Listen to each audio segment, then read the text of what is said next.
Dans son atelier, Grégory reproduit les mêmes gestes depuis le déconfinement. On va faire un changement de plaquette, vérifier la chaîne, l'usure de chaîne. Sur ce vélo-là, il y aura à changer la serrure. Chaque jour, 6 à 7 nouveaux vélos lui sont confiés par des cyclistes. Louis vient récupérer le sien qu'il a pu faire réparer grâce à la prime de l'État. Ça encourage les gens à faire du vélo, et enfin, c'est un moyen de transport qui est quand même propre et qui doit être développé de nos jours, je pense. Donc si ça peut permettre d'encourager les gens, je pense que c'est une bonne mesure. Le vélo semble donc être devenu la star du déconfinement.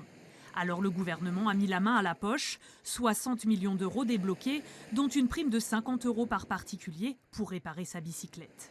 Pourtant, alors que d'autres villes ont mis en place des plans cyclisme d'urgence, à Ajaccio, les derniers aménagements datent de fin 2019, une dizaine d'arceaux comme ceci pour garer son vélo.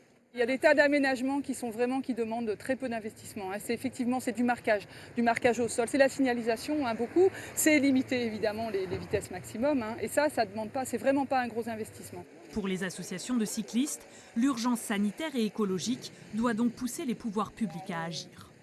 On a essayé d'investiguer un peu ce qui se fait dans d'autres villes, à savoir imaginer peut-être des pistes cyclables temporaires, un petit peu test, pour pouvoir en fait vérifier l'intérêt, l'engouement qu'elle pourrait susciter. Et puis un deuxième volet plus durable, dans lequel on a donc avec la ville d'Ajaccio un programme de création de pistes cyclables. Des infrastructures qui doivent encourager les Ajacciens à changer leurs habitudes. Selon les derniers chiffres d'une enquête sur la mobilité, seuls 0,3% des déplacements sont réalisés à vélo dans la ville.